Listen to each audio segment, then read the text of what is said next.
In today's video, I'm going to be sharing with you my favourite decks, tarot and oracle from 2023. Some of them were purchased in 2023 and some of them were just decks that I continued to use a lot, and some of them I didn't use as much as I would have liked to.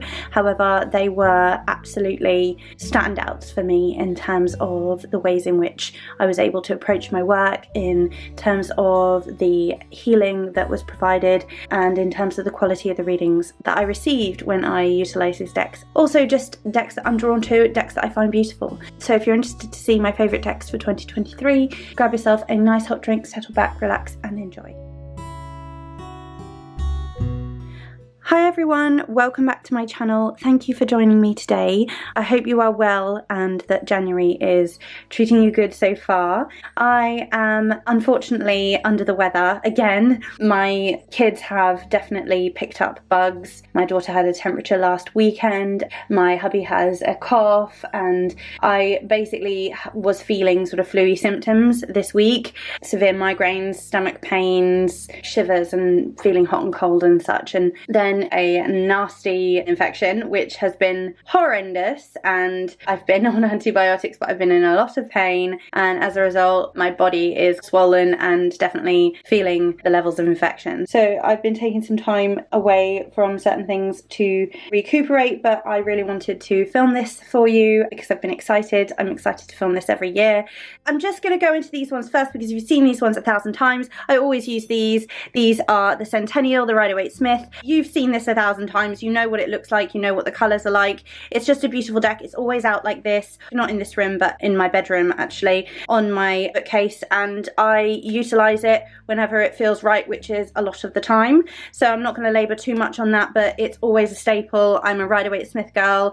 It will not be going anywhere in my practice. And this deck some of you may have seen before as well because I have shared it in a few videos, but this is the deck that I made for myself for the Morrigan. So I put it in this little bag for myself just to keep it nice and neat. There are actually a few cards that are not in the pack because they're currently on an altar, but I basically found a load of these images several years ago, and I had a load of keywords that had come to me in meditation and in download. I put them together with the specific image, and it was basically a downloaded project. It kind of just came to me and it was all very organic really, and then there were a few that were blank and I was thinking maybe I could draw them on myself, but I never did that. I use this when I talk to the Morrigan. I have this next to her statue with a crystal for her and a candle and such, and so sorry some of these are upside down, but this is just because this is what I work with. You've seen this before. I can do a full walkthrough if you like. Maybe I'll do that on one of my Instagram reels if people want to see, but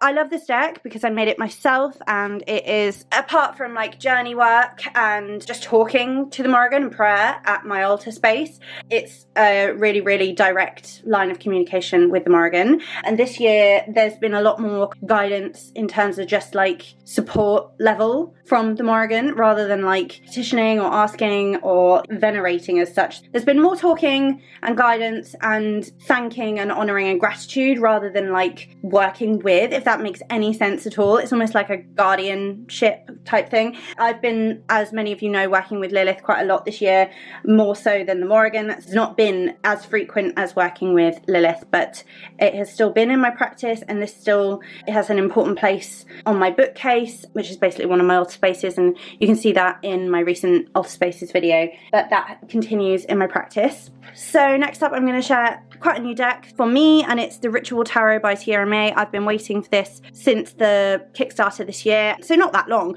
but I've been excited for it for a long time. I've wanted it for a long time.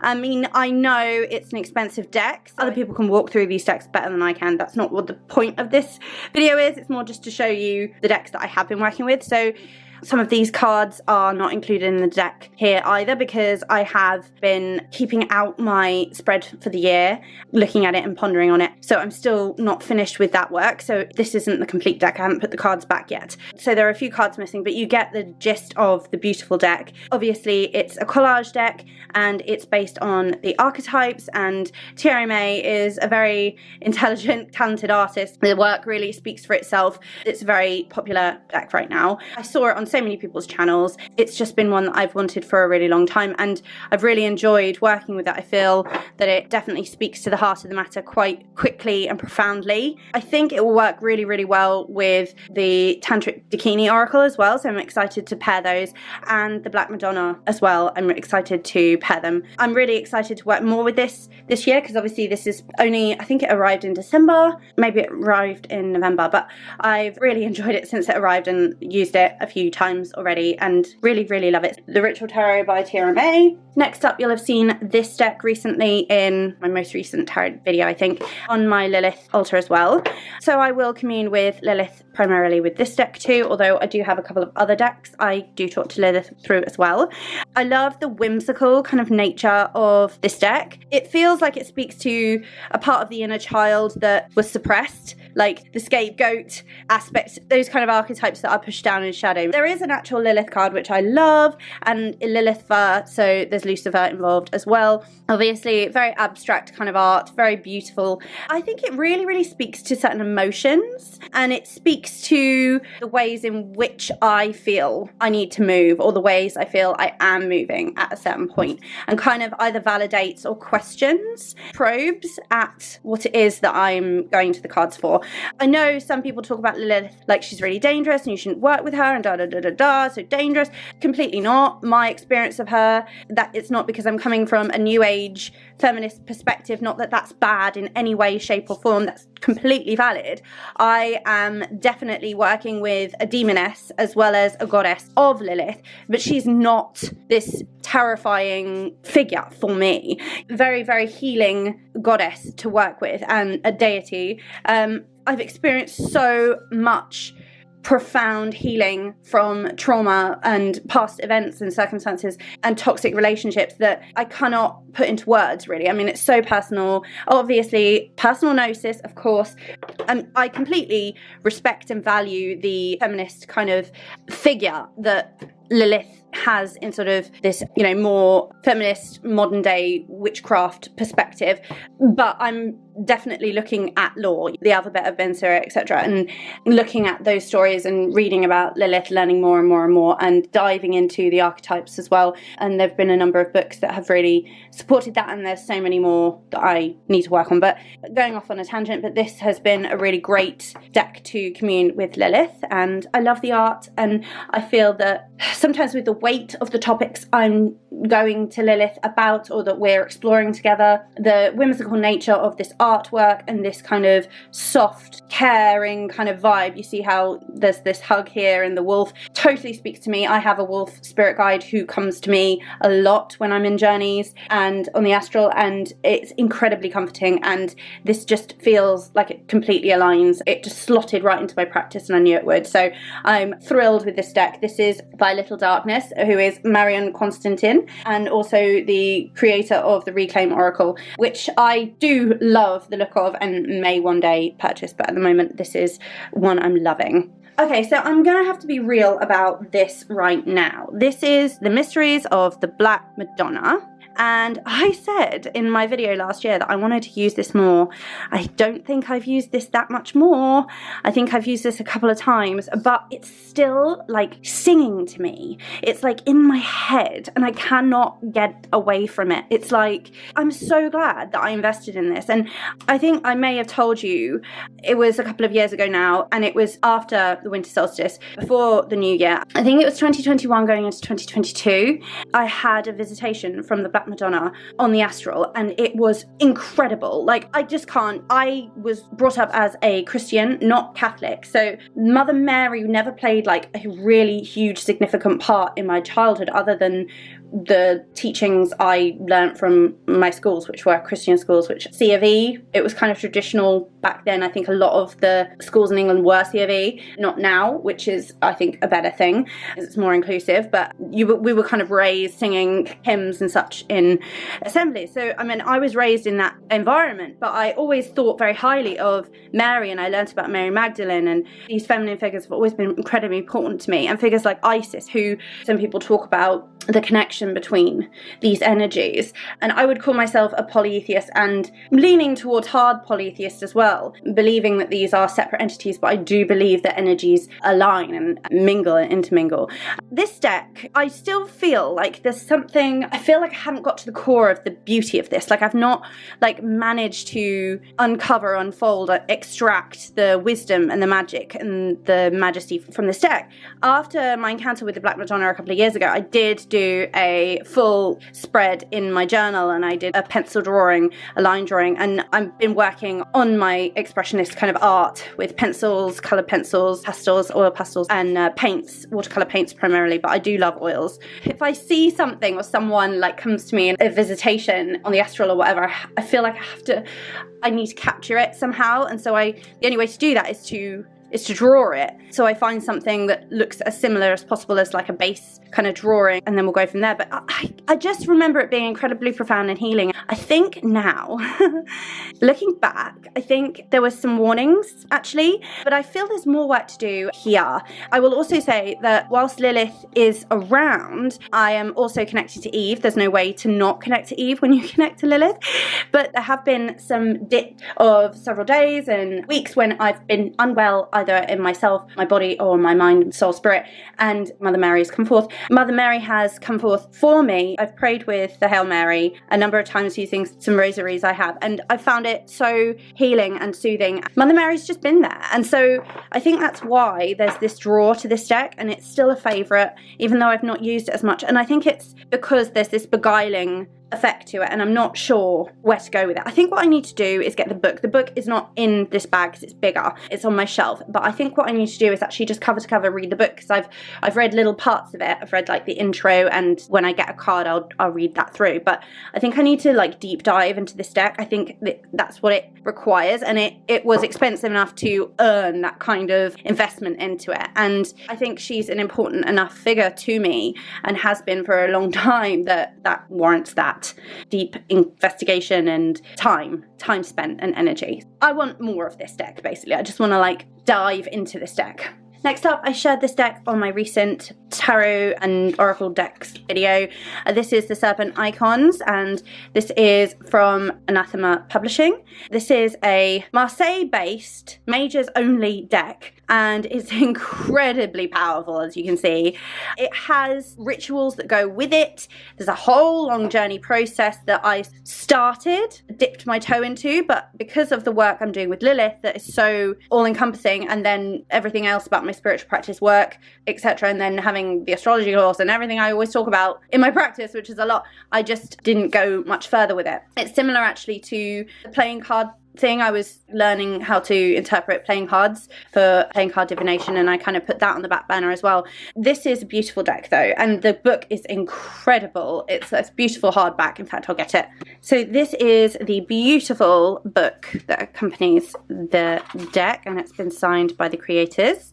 There's a lot of magic in this book in terms of the intentionality, and obviously the images are incredible as well. But I felt like I could work with this deck to commune with Lilith, but then it literally explains in the book that this is designed to be more about connecting with your own daemon. So like the spirit of yourself, like your higher self. I suppose that could be aligned with your HGA, your Holy Guardian Angel, and I'm not a Thelemite, so if you disagree and you're a Thelemite, that's absolutely fine. Like, I'm just talking about how it feels from my humble folk witchy magic pagan perspective. But I feel that I could work to gain information from Lilith via this deck, but maybe it's more of a like, with Lilith's guidance, could my higher self, my daemon, give me the messages? Because really, I mean, some people do call it their higher selves, don't they, or the divine, or whatever. It depends on your kind of paradigm. So this is what they intended for it though, and I feel like as the creators, they're incredibly powerful with this creation, and it doesn't feel quite so right to go ahead and work with Lilith with this deck. But as I said, I didn't dive too deeply into it for too long. As I said, I dipped my toe into it, and I want more of it. Just like the Black Madonna, I want more of this deck. But that is the beautiful Serpent Icons. It's one of those deep dive decks, again, one of those like lifelong kind of study decks. Intense but profound and powerful. Really beautiful. I cannot get enough. And another one along those lines I shared in the other video as well, so I won't go into too much detail, but this is the Courier Magician's deck, and this is Josephine McCarthy. I have read the book that accompanies this, which you buy separately from Amazon. This you buy from, I think, Gamecrafter or her website now, and she now has another deck as well, which is also just as beautiful, which Foolish Fish has talked about quite a few times, I think. I also have it on my list really to work through the Courier course book, but again, I haven't got to that yet. But this is an incredible deep dive, really, and there are different border cards for different sections, and it's just a real, again, intense kind of deck that you need to devote time and energy to. I think it has to be something that's quite a deep and meaningful process because of the way, again, that it was created by Josephine. And I think Josephine doesn't seem to mince her words, and she's also not someone to do something by halves, and she's very much about the experience of something, so actually not becoming an armchair magician, you know, so you read the book and you do the exercises and you do not pass go until you do, you know what I mean? And I appreciate that. I think that's really important because I think I learned a lot in my teens from doing, because I had very few resources, because back in the day, you know, there was some internet, but it was like those Angel Fire websites with like the little graphics that were dancing and just, you know, love spells.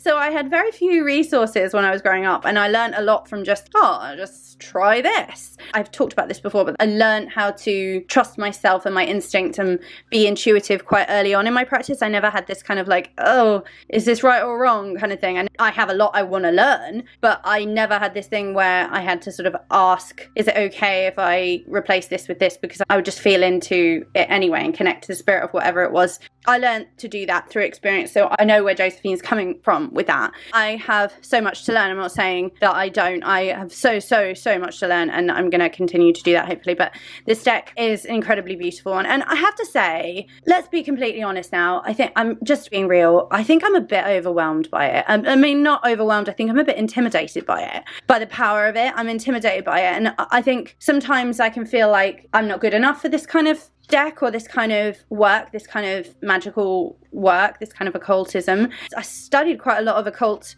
traditions. I do value things like the LBRP and such, and I understand the point of them, and a lot of the energy work that I do employs similar kind of techniques to a lot of the occult practices and exercises that I've read about and tried. So I can understand, I can get behind it, but there's something about this that just feels so intellectual maybe that it would just be lost in me, and that's so degrading to myself because, you know, I'm a first class honours student, wrote a dissertation and got a first class honours. I'm very capable, creative, and I think might be because when I was younger, some people in my family, some older people, did speculate that I was the arty one and my sister was the clever one, and I think that maybe did a bit more damage than I thought, because I do sometimes think that I'm not capable of stuff that I know I am actually capable of, because I'm capable of a lot.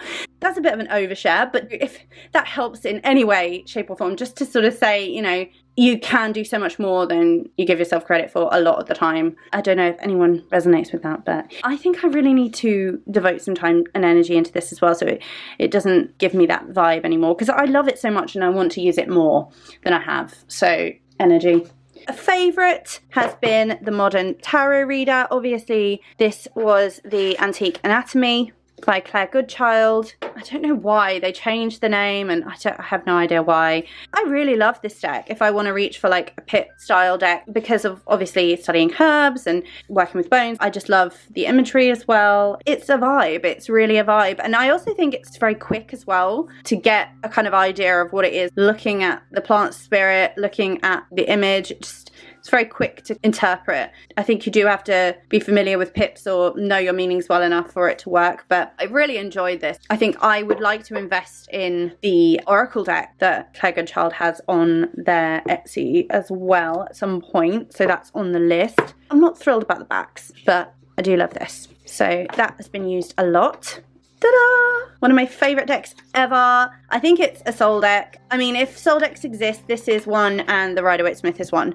This is just everything I want a tarot deck to be, honestly. Again, pips, but you can see there's this beautiful...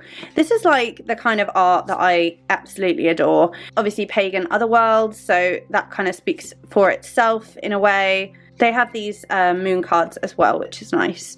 I've had some amazing readings with this deck. So I feel like this deck, it doesn't mess around because it will just tell you straight. But if you are curious and probe more, there will be more details to uncover, and like an onion layer, you know, layers of onions. I think everyone's quite familiar with it. In the video that I did last year, the art Simon at the Hermit's Cave, I did go into depth about this deck a bit more as well. So if you want to see it more, you can go there. But Pagan Otherworlds, a favourite and definitely used, but probably not used enough. I mean, I definitely reach for the Rider-Waite Smith more than I'd like. But again, that's the point, isn't it, of like a soul deck or a favourite deck. I don't think you can really get away with it. So much so that I don't even reach for the other Rider-Waite Smith. It's always a Centennial. Yeah, this is a soul deck for me. I adore it. Magdalene Oracle. I really feel that this Oracle taps into the energy of the Divine Mother as well as the Magdalene, and it feels like that energy of the sacred union between Jesus and Mary Magdalene is also infused in the energy of this deck. I love the art by Tony Carmine Solano. This was actually a secondhand deck that I got from eBay, and I'm so glad that I picked it up because I use it so much. I was using it at bedtime for guidance. Mother Mary, see? So there's that energy there, heart and soul. And they sort of feel similar to me in a way that the Alana Fairchild decks do. I do enjoy the Alana Fairchild Mother Mary deck as well. But this is the deck that, I don't know, I just reach for. I think it's the art, maybe. The messages are beautiful as well. It feels like a hug deck, you know? This is a hug deck for me. Sophia energy as well. It feels like there's a lot of codes in this deck that come through, and it is wild, actually, how much this deck will resonate with whatever is happening. When I pull a card, I'm like, oh my gosh. I read the description, I'm like, that literally describes what is actually happening in my life right now. It is wild. And I think it's kind of like, I've talked about the Doreen Virtue decks a bit like that as well, because they are sometimes just like literal. It's kind of scary sometimes, but I think this is just become a really special deck. Yeah, I use it all the time. I really value it. I love it. I'm so excited by this deck, the Enchanted Phoraxa Tarot. I remember when this came out as a indie deck and I wanted it so much. It's MJ Cullinane. It arrived this year. I pre-ordered it as soon as I saw it was available. I think I've used it a couple of times so far. This card was the last thing I drew from it, so it's on top. This actually fell down the back of my bedside table. My husband found it, and so I'm so glad he did, because I would not have even known, and then I never would have got that night. It's just very beautiful, otherworldly. There is a Morriganic kind of vibe, as you can see as well, which I just love. And I think maybe that is also because obviously crows and such. I think MJ Cullinane leans into that Irish connection, but then again, that goddess doesn't look quite so. It's fairies, fae, and otherworldly kind of beings that we're tapping into here, but it's got the same kind of energies as the Crow Tarot does. I haven't used the Crow Tarot in a year or so, I think, but it is a favourite. A real gem this year to arrive. I haven't used it enough yet because it arrived later in the year. I've said this before, I don't think I do walkthroughs very well. I don't think people will enjoy walkthroughs from me, and I don't really think that I could do them better than anybody else. So I'll leave walkthroughs to other people and then just talk about the tarot decks themselves like this in these kinds of videos. I just prefer that, to be honest, just being authentic. I love this. Oh my gosh. Loving this deck. It's so cute. I love it. So I want to work with this more as well because it arrived towards the end of the year. There is a guidebook as well with some images, black and white. So I'm gonna use this more. I'm so excited. It's actually funny because when I went to go get the decks for this video, I basically stripped the shelf that's in the bedroom because those are the ones I use the most. But there were a few that I put away after spooky season in my tarot cupboard that I picked out. This is my Amsterdam deck, the Tarot de Cartards. So I shared this again in my previous video. I picked this up this year. I call it my Amsterdam deck because I picked it up at Tabula Rossa in Amsterdam. I think it's beautiful. There are a few cards where the art looks a bit blurry, like this might be one actually. I don't think it's translating, but in real life it kind of looks a bit blurry. I really enjoy this deck. I think it's whimsical, kind of like Marseille vibes, as in like let them eat cake, kind of. Sort of a European, just like it. I think it's kind of quirky and funny. love the cats throughout. I need a cat tarot. For the amount of love I have for cats and the catty kind of person I am, not like bitchy, but I just love cats, and I'm a Leo and I would be a cat if I was going to be an animal. I don't have a cat tarot. What's that about? I need one. But this, I just loved it. I mean, the backs. When I did readings for myself and my hubby in Amsterdam, I loved them. I mean, they were just spot on. And I did some for my friend and I with this deck. It just speaks to the matter. Sometimes it's kind of hard to just, how is this deck reading differently from other decks? Just, it's reading well. I think that's all that really needs to matter. I mean, it's reading well. I love it. Another deck that I love to reach for to connect with Lilith is the Royal Dark Tarot. There is a card missing because it is on my Lilith altar. This is kind of naughty with some nudity, so forewarning. Beautiful though. I really need to edge these in some black. Beautiful, sexy, if you like this kind of thing. This 90s erotica. I'm not gonna lie, kind of like it. Sort of Kinksville. But, you know, I do like representation as well, but we're talking about the art of Louis Royo here, so there's a reason. This is just his particular art, but I do prefer to have some diversity in the bodies. I have a few erotic kind of tarots, and I talked before about doing like erotic style readings, which I would like to do sex tarot readings for people, and that is still part of the plan. I'm just still not offering them because I haven't done a website and always full of excuses, aren't I? Too busy. No, I really am. It's not that it's not on my list, it is. So I just like this. I mean, it's sexy, it's kind of shadowy. Yeah, kind of sexy and dark. I like that kind of thing. I think when I would connect to Lilith with this deck, it's when I'm talking to that kind of sacred sexual being within me and within Lilith and within Eve, and that whole vibe. That's the whole thing I'm getting at here. Like, you know, it's okay to want sex. It's okay to want to hang out naked by a pool, being caressed by another naked person. That's cool. So yeah, I just like it. Okay, so these bodies are much more my vibe though, really, like, and I love this style of art. This is the Outgrow Yourself. You can see how much I've used this already. This is by Atka Spaman. So it's an oracle and tarot deck. It's supposed to be modelled after the Thoth. I love this. I've worked with this deck to connect to Lilith as well. It provides a lot because it makes you question certain things as well because of the little vibes going on at the top. So I am gutted, but I filmed another whole 25-minute segment and lost my footage, and I think I know why. If anyone else experiences this when they film, if they're filming with like a Canon, you try and take out the battery when you're still filming. I think that's what did it. So I lost it. So I'm just going to pick up from where I left off. But basically, I believe I was talking about the little statements and how you can kind of explore a prompt card title via the prompt on the card. Stay away from instant gratification. And I feel like this is quite a harsh deck in that way. Not harsh in a sort of unpleasant way. It's still healing. It's very healing. But it's healing in a shadow work kind of way, because it will tell you, I mean, of course, if you're open to it, you know, I feel like it's very easy to bandy about these words like shadow work. This is a great shadow work deck, but it's not going to be if you're hiding these things that you need to be looking at. I feel that this deck does this really well. It's just incredibly beautiful as well, and I love the bodies within the deck. As I said, it just feels very liberating and very raw and very free. Feels like a hug and a slap around the face that's kind of warranted at the same time, if that makes any sense. It's like a best friend being really, really cruelly honest with you, like telling you how it is. Like, I love you, but you're still doing this thing that you kept saying you weren't going to do, but it's damaging for your health or whatever, you know, that kind of thing. Like, it actually tells you how you can get out of something, which I love. It gives you things to question and ponder, so you can really journal with this deck, which I love as well. I love this deck. I love. I get similar vibes with this deck as I do with this self-love tarot as well, although this wasn't exactly on my list for this year because I didn't actually use it this year, which I'm a bit sad about because I do love it. But I get similar vibes with this and the Lilith tarot, and I sort of go for these decks that are kind of like healing, body, positive decks in this way. Really, really beautiful kind of self-love decks. Well, this is literally the self-love tarot. I think that there's something in the vibes of these decks. It also reminds me of, although the art is slightly different, the Black Lily, which I absolutely adore, and for years since I got it, Oh my gosh, it's only got this tiny little guidebook, so there's not a lot to go on. Not that I really use these little prompts anyway. Maybe I should a little bit more, because the images are so specific. I tend just to interpret them as I interpret them, and I've been using this deck for years, so it feels very comfortable to me.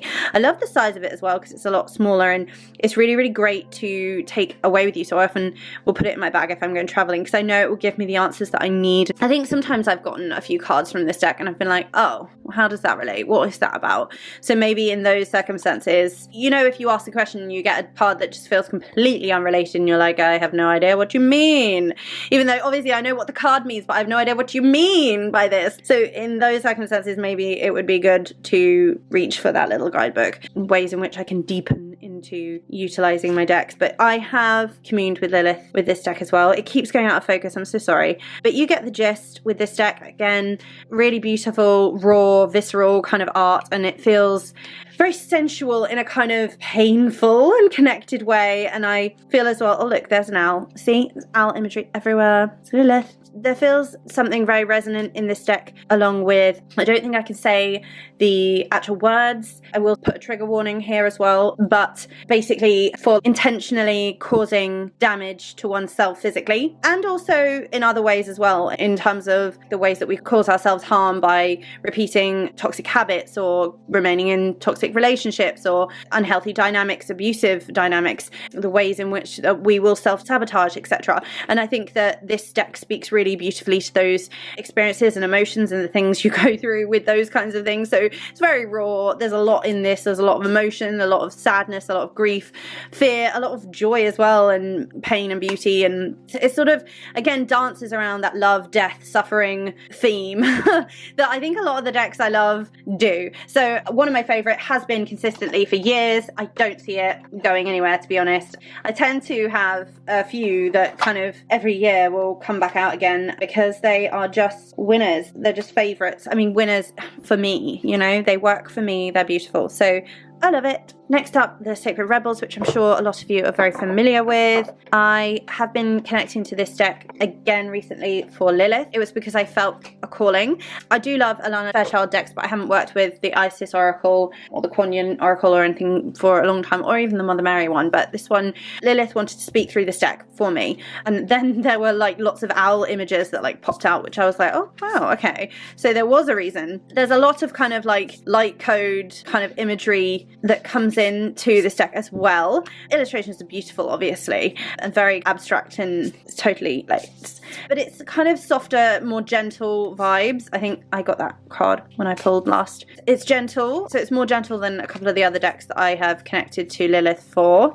It's similar in a way to the Magdalene Oracle, but I don't think quite as huggy as the Magdalene Oracle, but I think it will be honest in a gentle way, and it feels like something you could tap into in the evenings as well. So I did do that for some healing work with Lilith. I feel like it sort of is a softer, kind of more comforting, motherly energy of Lilith, because Lilith was a mother, and she was a fierce mother arguably as well.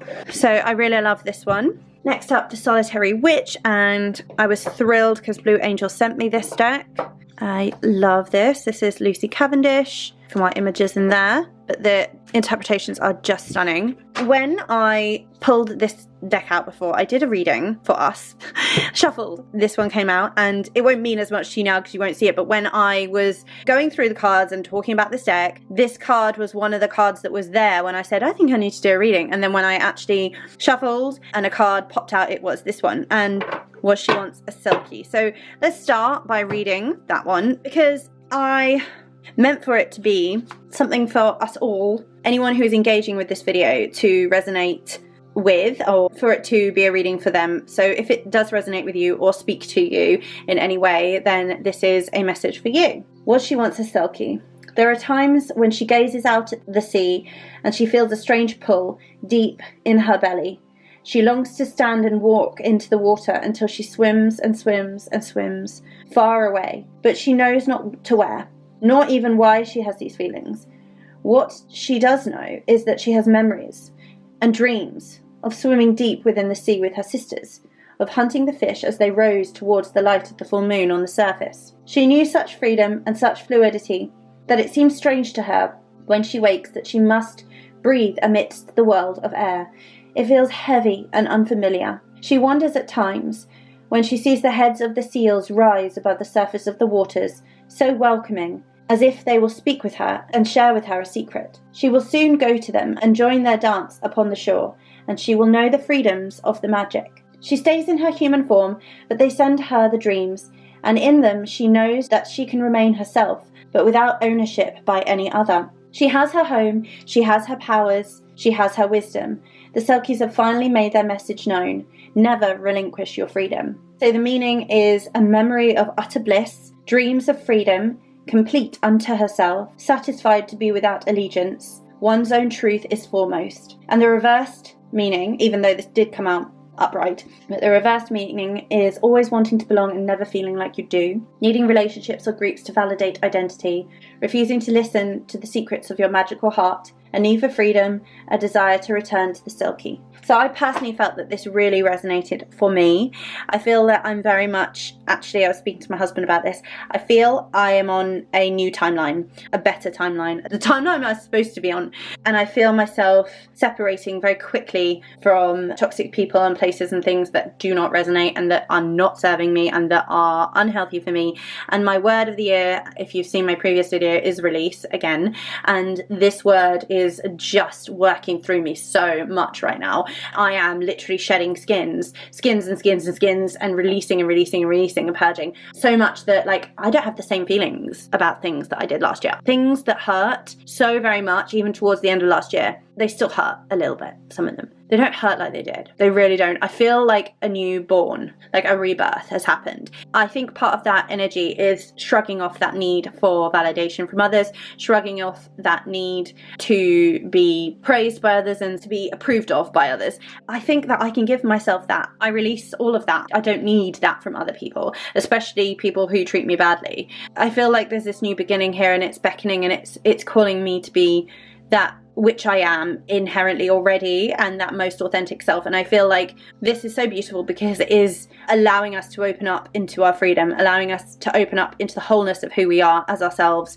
beautiful and sacred and divine and traumatized, full of shadow and pain, love and grief and all that makes us human, right? And I feel I'm allowing myself now to surrender and to step into that which I know I am inherently, and that which I want to become, that which I know I can become. And I feel her. I feel that blossoming inside myself. It's incredible, really. I really feel that if this has resonated for you, it is a message for you too.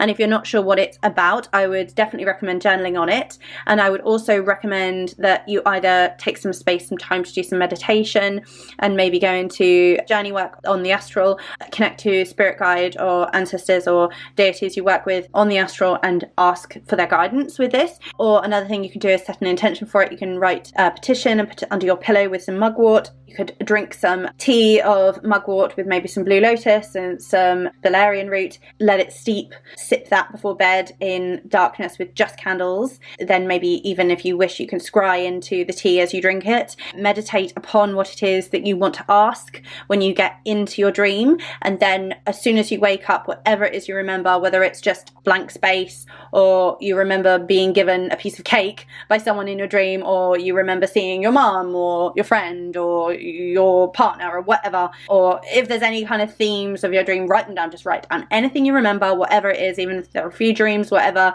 write them all down and come back to it. Maybe there'll be something there for you to excavate, something there to uncover for yourself. So that's just a little practice I did throw into the last video, and it won't have as much meaning because I didn't shuffle it on screen for you here, but it's there anyway. And if you wish, you know, that's an offering for you. And now let's have a look at the rest of the cards because they are stunning.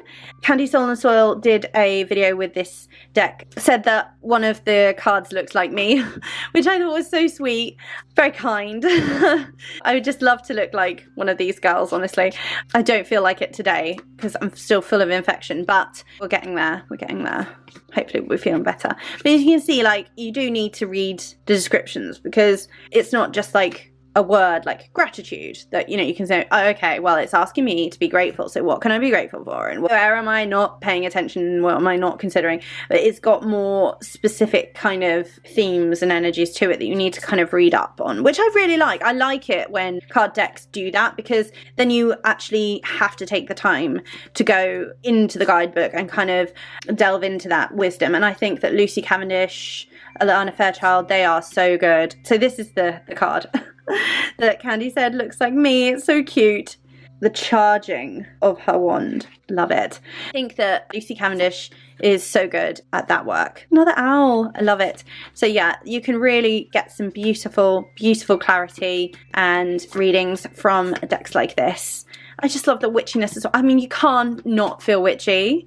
And I love the borders as well. I know some people don't like borders. I really like the way they've got different colours. And I also love it's like a portal. So it's like you can step through and, you know, journey into the world. I often feel like my inner kind of landscape, my little kingdom that I created for myself, and my astral palace that I have, it's like an astral castle really. It's in a world like this, you know, like this woodland here. It's in that kind of world. So it feels very resonant for me. So I really hope that you enjoyed hearing about this card as well. And if it sparks anything in you, then let me know in the comments below. I'd love to hear. Do share if you have anything that comes up for you. I'd really, really love to hear. I picked this up last year. It came out last year and it arrived after Halloween as well, which I was bummed about, but I still used it.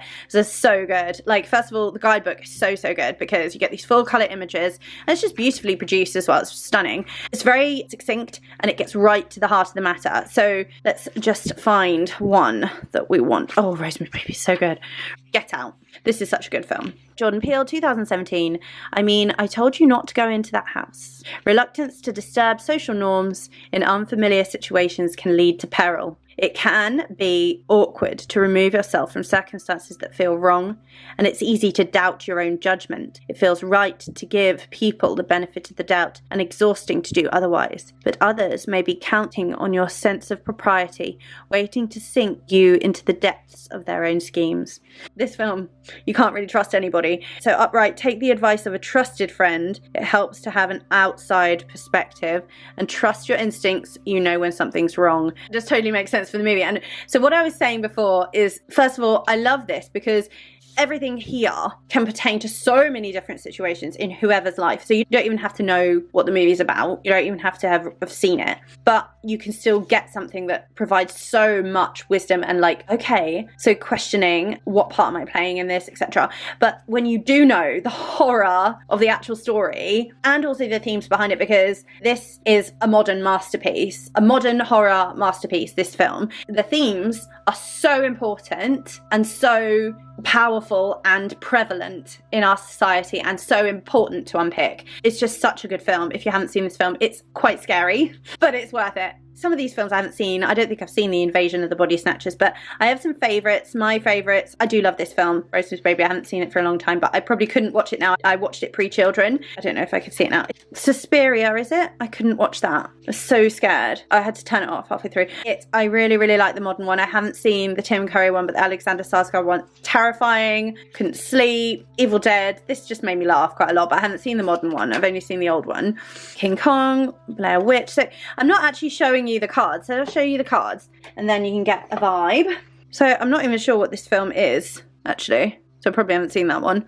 Obviously Candyman, Nosferatu, Rosemary's Baby, Nightmare on Elm Street, Friday the 13th. Oh, I can't remember what that one is. Werewolf? The Other Side. No, I know what one this is, but I can't think what it is. I have actually received that card a few times as well. Blair Witch. Is it Poltergeist? Is that one Poltergeist? I think it's Poltergeist. The Exorcist. This one's so funny. I really don't even think this is a horror, but I guess it is. Gremlins. The Birds. Is this Jekyll and Hyde? Night of the Living Dead, maybe? Oh, this is a werewolf, isn't it? The werewolf one. Obviously The Shining. Can't remember. That's not The Thing, is it? I don't know. No, it's not The Thing. Phantom of the Opera. Cape Fear, is it? There's some, obviously, I haven't seen. Get the Deck. Or maybe you know. Obviously, Halloween. This is my favourite. The Babadook, this is such a good film. It, of course. Oh, I don't know what this one is, but I probably should watch it. The Ring, Frankenstein, obviously Get Out. I don't know, Night of the Living, is that Night of the Living Dead? Scream, absolutely love. Cujo, I don't know what that is, some kind of face transplant. Obviously Hellraiser, and I cannot describe the genius of Clive Barker. Like, I watched this last year, I think, and I loved it. It made me laugh though, because it's so cheesy, parts of it are so cheesy, but loved this. Obviously Jaws. Oh, is this The Witch? I haven't seen that. I'm too scared to watch it, I know I should. This The Animal People or something? I don't know. You see there are some I haven't seen. Obviously, Bates Motel. What is it? Psycho. Pet Sematary. Children of the Corn. I've not seen this. Suspicion. I don't know what that is. Obviously, Alien. Such a good film. Texas Chainsaw Massacre. So gross. That's the thing, isn't it? Hereditary. This is terrifying. I'm telling you, I could not even watch the end. I was so scared. Creature from the Black Lagoon, maybe? Children of the... Is that Dracula? Cat People? King Kong? Oh, Evil Dead? Carrie? Oh, I love Carrie. So good. Oh, Suspiria. Yeah, this is Suspiria. I couldn't watch the end. Scared. Bride of Frankenstein? There's some I haven't seen, so it's kind of like a fun project. I said to my hubby, shall we watch some that I haven't seen? The Suspiria that I tried to watch was a newer one, and I was terrified. I maybe could watch the old one. I'd like to watch the new Evil Dead, because I've seen the old Evil Dead. Would like to watch the old It. Things like Children of the Corn, Poltergeist, not seen those, so let's just have like a horror marathon. Some amazing films in this. In fact, I wish there was like more. There's some like really underrated horrors. Not that I'm a horror expert. I'm not a horror expert. I have to say as well, I was shooketh, literally, to the core by some of the cards that I pulled, because I used this quite a bit after I got it. I would literally pull a card. It would be so relevant. Like, I remember I had a dream about something that came true and had pulled a card the night before that dream, and it was the Dreams card from Nightmare on Elm Street, and there were so many coincidences with every card that I pulled. It was always on point. It was just always so good. So good. In keeping with the horror theme, Terror of the Vampires. I've shared this so many times. I love it. And every time, oh look, the box is breaking. See, you know I love it. Every time I say I'm going to read this and I haven't read it yet. I know. I just have so many books to read and this is always just here. But I love this deck. Use it a lot, especially in spooky season, which comes and goes way too fast, by the way. Well, it doesn't come too fast, it goes way too fast. That looks like Kirsten Stewart. I do love the vibes of this deck. I mean, I'm so hungry for like a Dracula deck. A Dracula, Winona Ryder and Gary Oldman style, because I love that. Love it. It's so romantic. Love and death, again, tragedy. Obviously, so toxic, but still. Again, like, very body beautiful, but I love it. Like, I can love both. Why can't I love both? This card really, really does remind me of Lucy in Dracula, especially the actress's face. So I tend to just use this quite a lot for regular readings in spooky season. So there we go. It's often a favourite of mine for spooky season. A new deck, the Lopatin Oracle. This is the art of Lopatin. I wasn't familiar with that artist. There are no images in the deck, and there's different languages as well, which is good. 30 cards, I think. Not many, but the cards don't have the actual prompts, so you have to go into the guidebook to read. The figures of the wolf and the maiden intertwine in a subliminal dance cadenced by the complementary rhythms of death and love. And here we go. Exploring the themes of death and love. I think a lot of the decks I have do this, and I've talked about my wolf companion who comes to visit me during journeys and dreams sometimes as well, and it's very profound and healing. Okay, oops, didn't warn you of that. Death and love and sex, pain, all intermingled. Love, I love, I love. This is so cute. And there's something very dream world about this. I do feel like I have dream landscapes that look somewhat like some of these cards, I must admit. I just saw the imagery. I picked it up straight away. I didn't even read about it.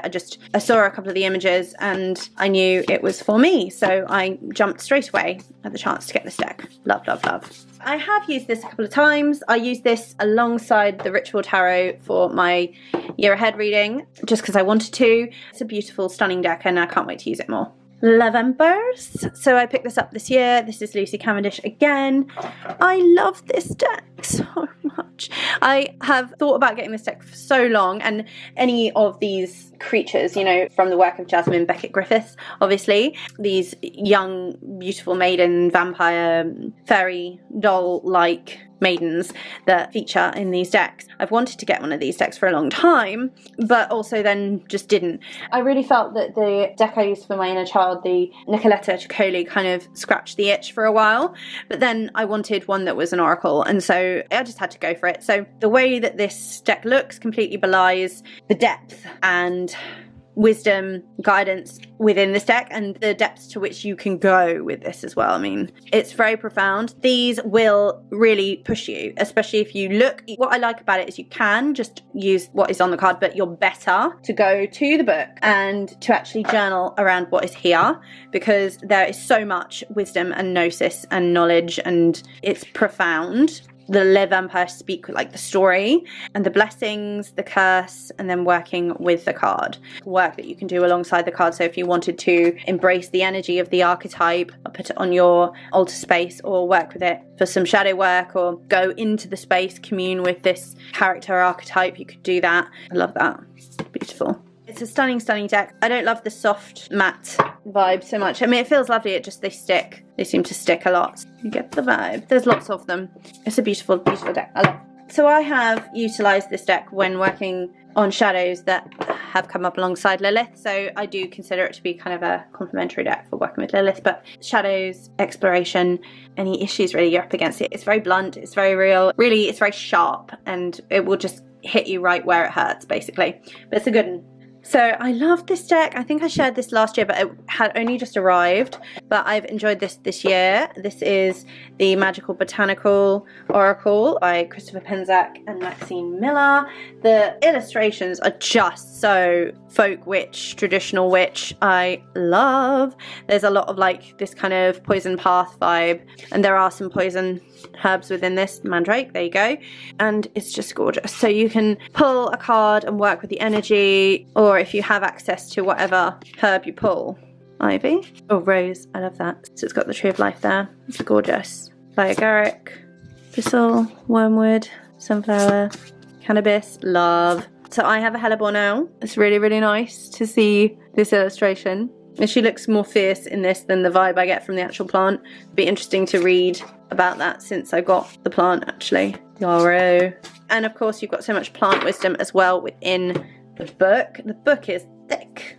And you have these beautiful colour images. The planets, the element, folkloric poem, the Latin name, magical meaning, plant spirit medicine, divination meaning, and reverse divination meaning. So you can glean so much from all of this, and then you also have an affirmation which goes with, so however much time you have it. So if you're in a rush pulling for the morning, you could leave it on your altar, see the affirmation, take the affirmation with you, and then come home, reflect upon your day, read the rest, and kind of understand more about it. I like to take my time when I'm pulling cards, whilst when I'm doing tarot I'm more likely to pull like 3 cards for a daily reading or a reading for a couple of days. With an oracle deck I'm much more likely just to have 1 card. I might have more than 1 card if more than 1 card pops out, but I like the size of it as well, because often oracles are really big, but this one, it's got a nice size to it. I feel an inkling to work with it. This is the Green Wheel Oracle. It's beautiful. This is a deck I've wanted for so long, and I picked up this year at the museum in Exeter, the Ram, when there was an exhibition about witchcraft, and it was about witches in our current day basically, and politics, environmentalism,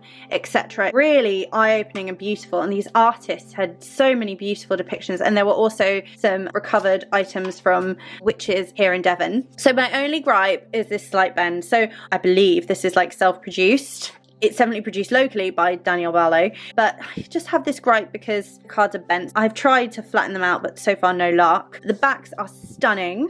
So Danielle Barlow also illustrated the deck by Phyllis Curott, which I love as well. It's stunning, but I like the freedom of having these illustrations, this imagery as an oracle deck. I feel like I tap into it more, especially because the tarot deck is kind of backwards, and I've griped about that before. I've never done a deep dive with the deck. I've used it off and on and gotten so much from it. Like when I read back through my readings in my journals with that deck, I've loved the wisdom I've gleaned from it, and I've loved the imagery of the deck, but there's just something about the fact that it goes backwards that frustrates me. And some people have told me that it doesn't matter, you can just read with it anyway, it doesn't matter that it goes backwards. But I don't know, I think maybe I need to get it out again, because it is a stunning deck. For those of you who don't know, it's the Witch's Wisdom Tarot by Phyllis Curott, also illustrated by Danielle Barlow. So this deck is beautiful. It has animal energy cards and then also your moons. They're stunning. So I think these are perfect for altar cards, to be honest with you. I have wanted to get the Living Altar deck for a few years, but the reason I haven't is because I wanted this one first, and I actually think that maybe I want both, but this satisfies my need for this kind of thing. And I have put the Sabbath cards out a few times. Love. I just love it. It's gorgeous. It's beautiful. So that's the Green Wheel Oracle, and there is a guidebook. Goes with, just quite simple. And you know what? I realised I forgot a deck. Now, last but not least, is the Old Ways Magic Oracle. This is perfect for a folk practitioner, traditional witch, pagan, especially living in Devon like me. Again, it has prompts and it has the animal spirits. Again, has images that would work really, really beautifully for the Sabbats. So I like to use them together because I think also the art goes really well. I think there's something very more organic about this deck, and the artist Naomi Cormack is working on a Morrigan Oracle, I believe, which is so awesome. I love like the feel of this. That's very more organic. Death. Serpent. Serpent has been coming up a lot for years for me with Lilith and her presence. These are just stunning. This is also very more organic. The owl there as well and the serpent, so it's also got that Lilith vibe. The green man, the wolf. Oh, it's just gorgeous. I just can't get enough. I think a lot of the decks I've shared today are actually oracles. I have been reading with tarot a lot this year, but I guess I've used the same tarot decks that I've shown. And another owl, wisdom, reflect. This is very more organic as well, as you can see. This has got a small booklet, very simple but perfect. So what I will say is, because I lost my recording, I put away the decks I knew I'd already worked on so I wouldn't get confused. So these aren't all of them, obviously, but it's just something pretty to look at and gives you a little bit of a reminder. But these are the decks that I have used the most and or have been a favourite, and obviously I've talked to you in each little section for each deck about what category that fell into. Essentially, these are my favourite decks for the year and I'm thrilled with them, and obviously you know there are a few I want to work more with. I still have decks on my list, of course. My practice is going to continue, I guess, the way it has been, you know, tapping into oracle decks and tarot decks to commune with deities I work with, as well as to pull cards for the day or the week or for certain situations, and to practice with certain spreads that I create myself. I really, really hope that you've enjoyed seeing these decks. I really hope that maybe you've seen a deck that you haven't seen before, or that you have heard of a different interpretation or perspective of a deck that you weren't sure of before, or that it's been interesting for you in some way, shape or form.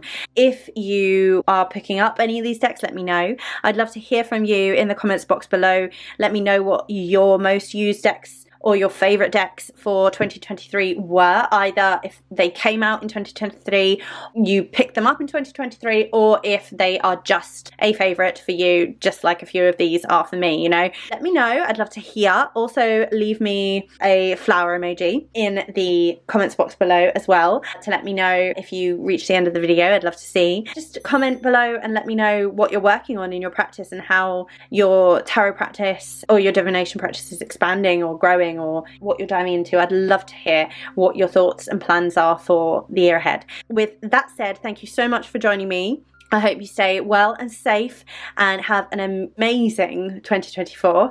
I look forward to seeing you again in another video really soon. Take care. Many blessings. Mwah. Bye.